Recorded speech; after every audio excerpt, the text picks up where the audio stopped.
G'day guys, just doing a bit of a proof of concept style test with this exhaust gas recirculation cooler, EGR cooler. On the right hand side there you've got the exhaust out of my diesel heater, which is going flat out inside currently.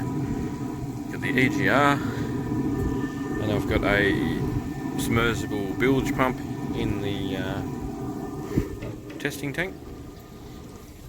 I'll give it a clean out, but this is just a test to see if we can heat the water. So, we just killed the bilge pump. Water's a bit of a tough one, but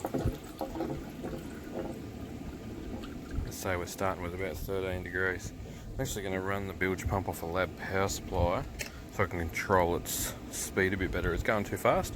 I want to slow it down, and one, it'll stop some of the leaks that are in the hose in that setup, because it's quite a powerful pump. That's that Hydrol one I tested. Yep, still alive, and yeah, then we'll see how we go with water output. See if we can't get some warm water in this thing. Then we can clean it out and make it a bit more of a permanent testing setup so that we can have a hot tub off our diesel heater's exhaust. Alright, I can't seem to stop that leak on that side. I need a rubber hose clearly. This corrugated coily hose from Bunnings is all I've got at the moment. So straight away you can actually touch the centre barrel here. You can even touch the exhaust side. That's noticeably warmer.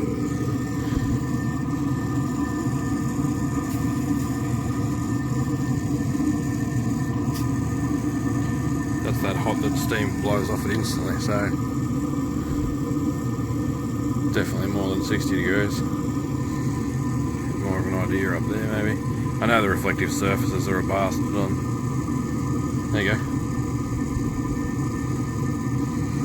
180 odd.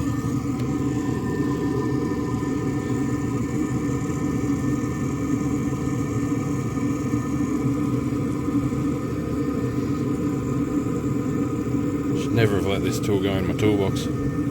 16 was about the water temperature on the outside of the jacket, which would be about right.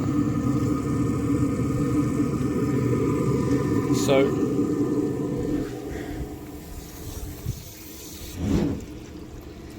it's circulating still too fast.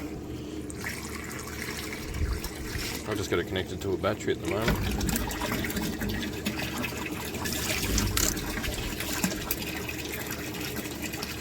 You can certainly slow that down. I'm not sure if it'll add to the thermal pickup of the water, I don't know. It might gain more temperature by each revolution, but does it make any difference as to how quick it heats 600, 700 litres of water? I don't know. One of you smart cookies will know. At the moment it's just running off a lithium motorbike start battery, just for the sake of testing the battery more than anything.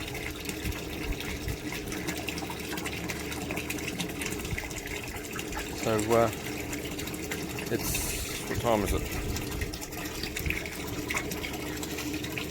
9 o'clock. Come back in about an hour and see if we've made any gains. Evidently we'll have to make something.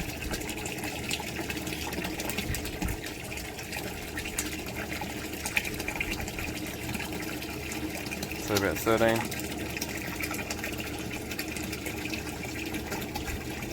It's so cold and windy out here, it's lying. Really need a probe, but anyway. Fingers crossed in like an hour we might even have some steam hanging out of the water. Let's see if I can't slow the pump down enough that we actually get steaming water come out of this part. But yeah, for the most it's got to be extracting heat, because it's losing 150 degrees on the outlet temperature. So yeah, we'll see if we can gain some temperature in this thing. So in typical stupid EGR fashion, the exhaust sounded strange. and that's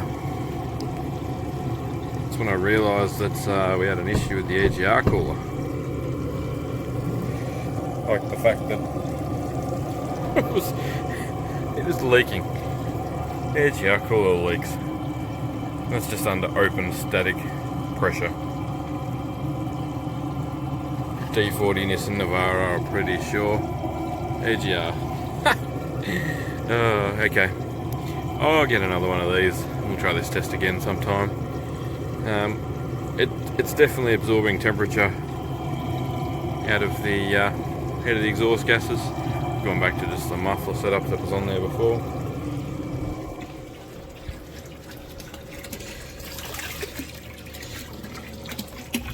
Yeah, we need some rubber hose.